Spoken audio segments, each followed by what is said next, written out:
नहीं सर, ऐसा कोई उनका पुराना ऐसा कोई रंजिश थी भी नहीं। वो मेरे मामा जी का पूरा मतलब व्यवहार आप आ, आसपास के पड़ोस में और उनके दुकान के भी आसपास में सबसे आप पूछोगे तो आप वो खुद ही आपको बता देंगे उनका व्यवहार कैसा था। निपुर शर्मा का कुछ वो भी इनके गलती से शेयर हो गया था और जो जल्द ही जल्द उन्होंने डिलीट भी कर दिया था।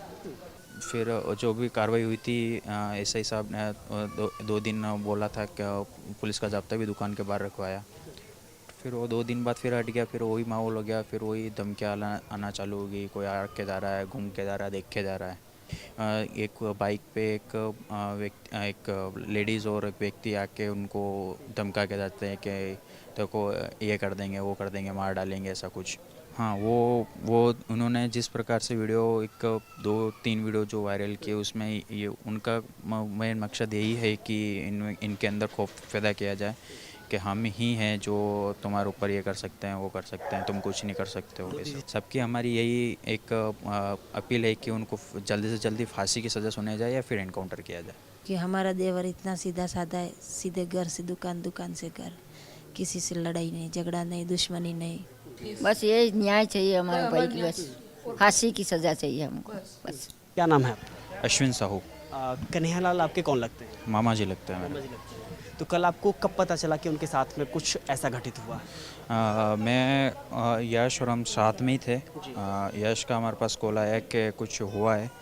उसके पास उसके हम यश कौन है, उनके बेटे? यश यश उनके बेटे हैं। उनके उसके पास किसका कॉल आया था, तो वो हमको बोला कि कुछ हुआ। तो फिर हमने भी वहाँ से 1-2 नंबर मिलने वाला था, उनको कॉल लगाया। फिर हमने कंफर्म करा। फिर हम जल्दी से जल्दी जितना फास्ट हो सके तो हम पहुँचे वहाँ पे घटना पे। और जाके हमने देखा तो फिर वो घटित जो भी घटना हुई थी वो जो हमने देखी, तब तक मतलब वो ऑन द स्पॉट ही उनको मतलब मार दिया गया था और तब वो उनकी डेथ हो गई थी। तो आपने किस हालात में उस बॉडी को देखा था? हमने जब देखा तब बारिश का, कल बारिश भी चल रही थी। बारिश के हिसाब से मतलब बॉडी को सुली हुई थी और जैसे जैसे मतलब जैसे एक्यूज़ ने मारा था उनको उसी हालत में थी और पूरा खून आसपास बह हुआ था। और उसको देख करके आप लग रहा था कि एक बेरहमी से उनकी दर्दनाक तरीके से मौत की। जी जी सर, यस सर। हमें मतलब वो देख के हम खुद भी एक बार देख के शॉक हो गए थे कि ये क्या हो गया हमारे परिवारों के साथ। उसके बाद आपने किसको संपर्क किया, कौन लोगों को बुलाया? हम गए थे तब तक उदयपुर प्रशासन भी वहाँ पे आ गए थे। नियरेस्ट थानाधिकारी जो भी थे वो सब आ गए थे। फिर हमने बात की आगे और मतलब लोग भी इकट्ठा हो गए थे, वहाँ के व्यापार मंडल से वहाँ पे आ गए थे और जितना हम गए जब तक सब मौके पे मौजूद थे। लेकिन अभी माहौल भले ही शांत है, लेकिन तनावपूर्ण है पूरे देश में। आरोपियों के खिलाफ में फांसी की मांग की जा रही है। यस सर, यह तो ज़रूरी है क्योंकि ये अभी नहीं हुई तो आगे भी जैसे इन्होंने वीडियो वायरल करके बोला हुआ है कि हम अभी नहीं रुकेंगे और हम आगे भी हम इसका कुछ करेंगे। आगे भी हम 2-3 जने को और मारेंगे। बोला कि मोदी तक भी जाएंगे। हाँ, मोदी तक भी जाएंगे। तो प्राइम मिनिस्टर को भी वो धमकी दे रहा है और हमें भी एक तरह से अनसिक्योर फील होने लगा है कि हम भी अब किसी के सामने कुछ बोले या फिर हम भी पुलिस वाले के सामने जाए तो क्या पता वो हमें भी डिटेन करके हम हमारे ऊपर भी कुछ धारदार हथियार से या फिर हमारा भी सिटी में आना जाना रहता है। तो कभी देर रात ऐसा कुछ भी हुआ, क्या पता हमें भी वो घायल कर दे। एक बड़ा सवाल ये है कि आखिर कन्हैयालाल ही निशाने पर क्यों आए? क्योंकि नुपुर के समर्थन में बहुत से लोगों ने पोस्ट की, लेकिन इनका कोई पहले से कोई विवाद रहा या पहले से इनकी गतिविधि कुछ ऐसी रही या फिर इन्हीं को निशाना क्यों बनाया गया? नहीं सर, ऐसा कोई उनका पुराना ऐसा कोई रंजिश थी भी नहीं। वो मेरे मामा जी का पूरा मतलब व्यवहार आप आसपास के पड़ोस में और उनके दुकान के भी आसपास में सबसे आप पूछोगे तो आप वो खुद ही आपको बता देंगे उनका व्यवहार कैसा था। वो पॉजिटिव नेचर के थे, नहीं सीधा जाना सीधा आना, नहीं किसी से लड़ाई झगड़ा ऐसा कुछ भी नहीं था। और वो पिछले 10 साल से ही उस इलाके में काम कर रहे हैं। उनकी खुद की शॉप है वहाँ पे और उनका आसपास का पूरा मतलब मोमेडियन का ही मतलब वो इलाका है आता है और उन मोस्टली ग्राहक भी उनके ही होते हैं। तो ऐसे कोई रंजिश थी भी नहीं पुरानी जिसकी मतलब कुछ किया हो उन्होंने। ये बट उन्होंने खाली नुपुर शर्मा का कुछ वो भी इनके गलती से शेयर हो गया था और जो जल्द उन्होंने डिलीट भी कर दिया था और इन्होंने एफआईआर दर्ज करवाई वहाँ पे थाने में मुस्लिम समुदाय ने। तो फिर थाने से कॉल भी आया तो थाने में मामा गए उनको मतलब 1 नाइट के लिए बैठा के रखा और एफआईआर करवाई जो भी हुआ। फिर हमने नेक्स्ट डे बेल भी करवाई कोर्ट से। फिर जो भी कार्रवाई हुई थी एसआई साहब ने 2 दिन बोला था कि पुलिस का जाब्ता भी दुकान के बाहर रखवाया। फिर वो 2 दिन बाद फिर हट गया। फिर वही माहौल हो गया। फिर वही धमकियाँ आना चालू हो गई। कोई आ के जा रहा है, घूम के जा रहा है, देख के जा रहा है ऐसा। नहीं, बड़ा सवाल ये है कि कहीं ना कहीं यह एक सॉफ्ट टारगेट था, कहीं ना कहीं इसलिए इनको निशाना बनाया गया। सॉफ्ट टारगेट तो सर ये वो था कि उदयपुर एक छोटा शहर मान के चल रहे होंगे और इनको लगता है कि हमारा बहुत बड़ा यहाँ पे मुस्लिम समुदाय भी मतलब थोड़ा सा ज़्यादा भी है तो इनका खौफ रहता होगा तो इन्होंने उसके हिसाब से डिटेन करके क्या पता। लेकिन एक और बात है कि इसमें प्रशासन की कहीं ना कहीं लापरवाही रही, क्योंकि जिस तरह से उनको मुस्लिम समुदाय की शिकायत पर तो हिरासत में लिया गया, गिरफ्तार भी किया गया, एक दिन रखा भी थाने के अंदर, लेकिन जब इन्होंने शिकायत की उसके खिलाफ पे तो उसके खिलाफ में कोई एक्शन नहीं हुआ और ना ही सुरक्षा मिली। इन्होंने जब एफआईआर की तब उसके अगले दिन ही मुस्लिम समुदाय ने जिसने एफआईआर करवाई थी वो सामने से उनके कुछ मौलवी आके उन्होंने आश्वासन दिया था कि हम ऐसा कुछ आगे से हम नहीं करेंगे। और थोड़े उसके 1-2 दिन बाद ही ऐसा कुछ इनके आपसी समझौता भी हो गया था। और जो थाना अधिकारी धानमंडी थाना में उन्होंने ऐसे हिसाब ने खुद ही करवाया था। और उसके थोड़े दिन बाद ही एक बाइक पे एक लेडीज़ और एक व्यक्ति आके उनको धमका के जाते हैं कि तो को ये कर देंगे, वो कर देंगे, मार डालेंगे, ऐसा कुछ। शायद यही उनके मन में डर था कि 6 दिन तक उन्होंने अपने दुकान को बंद रखा, यही मन में उनके डर था कि कहीं उनके साथ गलत ना हो जाए। हाँ, पुलिस वालों ने तब जब फर्स्ट में जो नुपुर शर्मा का वाला जो केस हुआ था जिसका चॉइस तब पुलिस वालों ने ही बोला था कि आप 1-2 दिन दुकान बंद रखना क्योंकि इनका प्रोटेस्ट मुस्लिमों का प्रोटेस्ट चल रहा है तो कहीं आपके ऊपर पथराव वथराव या ऐसा कुछ ना कर ले। इसलिए ही पुलिस का जाब्ता भी वहाँ पे तैनात कराया गया था। 2 पुलिस के कांस्टेबल वहाँ पे बैठे हुए थे। अब आपको भरोसा किस पर है, प्रशासन या फिर आपके जो गहलोत सरकार है उस पर है या केंद्र सरकार पर है?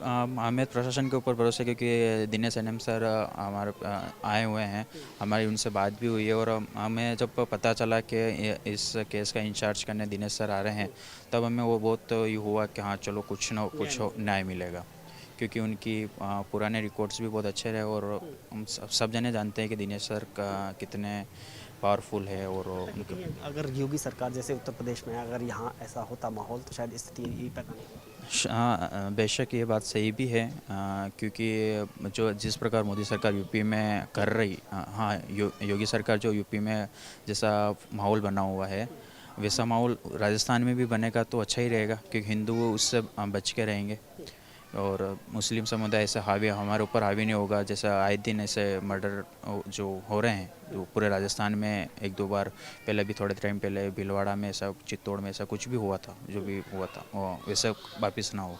और हमारे जैसे अभी हमने मामा जी खोए तो हम किसी और को ना खोए। आज हमें भी दुख हो रहा है कि हमारे मामा जी हमारे साथ नहीं है। जितनी बड़ी घटना हुई है आपको लगता है कि कहीं ना कहीं मन में डर है या फिर जिस तरह से उन्होंने वीडियो वायरल किया है तो वो एक खौफ पैदा करने के लिए किया गया? हाँ, वो उन्होंने जिस प्रकार से वीडियो 1-2-3 वीडियो जो वायरल किए उसमें ये उनका मेन मकसद यही है कि इनके अंदर खौफ पैदा किया जाए कि हम ही हैं जो तुम्हारे ऊपर ये कर सकते हैं, वो कर सकते हैं, तुम कुछ नहीं कर सकते हो। मोदी जी से क्या अपील करना चाहिए? मोदी जी से और हमारी तो यही अपील है कि उनके ऊपर सख्त से सख्त कार्रवाई हो और मेरे पूरे परिवार की और यश की भी और यश के मम्मी की, उनके भाई की, सबकी हमारी यही एक अपील है कि उनको जल्दी से जल्दी फांसी की सज़ा सुनाई जाए या फिर एनकाउंटर किया जाए। कन्हैयालाल कौन लगते हैं आप? मेरा देवर है। आप कल क्या कर रहे थे और कब पता चला आपको उनके बारे में? हम गुजरात से आए, आणंद में रहते हैं। हम शाम 4 बजे हमको पता चला क्या पता चला? कि मेरे देवर को किसी ने मार दिया है। तो किस वजह से मारा है ये पता चला? नहीं, ऐसा कुछ पता नहीं था हमको। फिर इसके बाद में हमको पता चला कि कोई वीडियो की वजह से ये वायरल किया, इसकी वजह से मैंने मैसेज की वजह से ऐसा ऐसा हुआ है। सोचा था कि यहीं पर रहने वाला मुस्लिम और जिसको हम हिंदू मुस्लिम की बात करते हैं वही हमारा कातिल बन जाए? नहीं, कभी नहीं सोचा था, कभी नहीं सोचा था ऐसा कि हमारे देवर के साथ ऐसा होगा, क्योंकि हमारा देवर इतना सीधा साधा है, सीधे घर से दुकान, दुकान से घर, किसी से लड़ाई नहीं, झगड़ा नहीं, दुश्मनी नहीं, कुछ नहीं। आज तक कभी इस तरह की शिकायत नहीं? नहीं, किसी से कोई शिकायत नहीं। क्या लेकिन इतनी बेरहमी से मारा कि गर्दन अलग कर दिया धड़ से, और उसके बाद वीडियो भी वायरल किया गया, बोला कि हमने अल्लाह का फरमान पर ये सब किया। किया गुस्सा है उन बहुत गुस्सा है। हम तो बोल रहे हैं कि जैसे मेरे देवर को उन्होंने हलाल करके काटा है, ऐसे ही काट के उनको भी रोड सड़क पे डालो। हमको, हमारे गरीब लोग हैं, हमको न्याय चाहिए। आपको भरोसा है कि यहाँ की पुलिस आपको न्याय देगी? अब क्या कह सकते हैं पुलिस का। पहले जब जिंदा था तब उन्होंने सहायता मांगी थी, तब पुलिस वाले ने नहीं दी, तब पीछे से चला गया आदमी, इसका क्या करेंगे पीछे से सहायता। किस पर भरोसा है? अपने मोदी पर भरोसा है आपको? मोदी, पीएम मोदी से कुछ कहना चाहिए प्रधानमंत्री? हम क्या कर सकते हैं। जो पुलिस वाले को बात तो पुलिस वाले हुए तो मोदी क्या करेगा?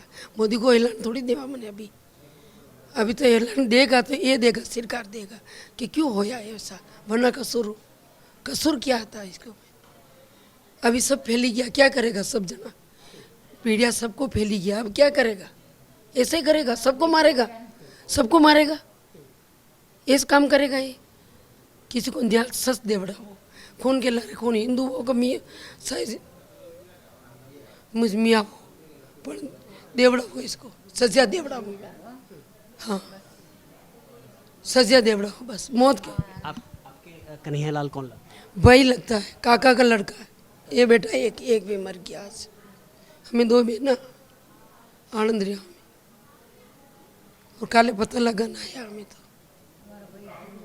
हाँ, मैं आनंद मेरा डर है आपको या आपके परिवार को? अब इसी कानून का डर है हमारे के। कानून कोई सहायता नहीं कर रही है, परिवार नहीं करती है। करे तो अभी क्या करेगा? जिंदा ऐसा कर दिया लड़का ने। घर में जब्बा सिवाड़े खातर कपड़ा लेने आया, मेरा जब्बा सिवी दो, वो माप लेता था, दूसरा आया मारी दी इन्हें। उनके साथ क्या होना चाहिए जिन्होंने हत्या की? इसे इन्हें मौत ही चाहिए। जैसे हमारा भाई मरे, ये भी मरे, फांसी दो, कुछ भी करो, दूसरी कोई बात नहीं करो। एक इस बात है कि जैसी इसी ने सजा मिली, जैसी हमारे भाई को मिलनी चाहिए। हमारे भाई को मिली नहीं, जैसी इसको मिलनी चाहिए। आप क्या चाहते हैं? क्या बस ये न्याय चाहिए हमारे भाई की, बस फांसी की सजा चाहिए हमको। बस हम देखना चाहिए कि फांसी है। देखिए, कहीं ना कहीं डर फैलाने की कोशिश की है हिंदुओं में। हम क्या फैलाएंगे? उन्होंने कत्ल करके बेरहमी से मारा है और फिर वीडियो वायरल किया है। अब पढ़ेला है ही नहीं, हम गुजरात रहते, हमको क्या मालूम इधर क्या हुआ क्या हुआ। जैसा देखा जैसा बोले, और हुआ भी इसी। हम तो ये चाहते हैं बस। कन्हैयालाल कैसे व्यक्ति थे? कन्हैयालाल तो हमको कभी ऐसे बोला नहीं कि ये जीजी बात, सब भैया में से ये भाई मेरा अच्छा था। कल से उनकी पत्नी का हाल क्या है? पत्नी तो ऊपर है, क्या हाल तो पत्नी तो अभी मगज भी सही नहीं है, वो तो बेटी है क्या। उनकी पत्नी किस हाल में है? अभी तो बेबान में है, ऐसी बात नहीं है, बात करोगा नहीं, एक बात ऐसी करेगा, एक बात ऐसी करेगा, रो रो के। उसके पति है, रोए भाग, थोड़ा मगज पर एक जाए, पति ऐसा हो गया तो कैसे। कोई जिहाद के लिए घर से निकला, उसने कहा कि मैं अल्लाह का फरमान लेकर के निकला हूँ, अल्लाह का फरमान था वो हमने पूरा किया, आगे भी अगर कोई ऐसा करेगा तो उसके साथ भी हम ऐसा करेंगे। यहाँ तक कि उन्होंने वीडियो जारी करके पीएम मोदी तक को धमकी दी। लेकिन उस परिवार को आप पूछिए कि उनके जो बच्चे हैं आज असहाय हैं, आज वो बिन पिता के, उनका हाल कैसा है, किस हाल में गुजर रहे हैं। अगर पत्नी की बात करें तो पत्नी को कल से ये तक होश नहीं है कि मैं किस हाल में हूँ, मेरे पति कहाँ हैं और वो किस हाल में होंगे। बस पता है तो आस पड़ोसियों को पता है, इस देश को पता है, इस समाज को पता है, और हर उस व्यक्ति को पता है कि एक व्यक्ति की इसलिए हत्या कर दी गई, वो हिंदू था और उसने नुपुर शर्मा के समर्थन में सोशल मीडिया पर एक पोस्ट की थी। उसका खामियाजा कन्हैयालाल को अपनी जान देकर गंवाना पड़ा। लेकिन इन लोगों की बस एक ही मांग है कि आरोपियों की सज़ा कुछ इस कदर हो जिस तरह से उन्होंने कन्हैयालाल को मौत के घाट उतारा, उसी तरह की उनकी सजा होनी चाहिए।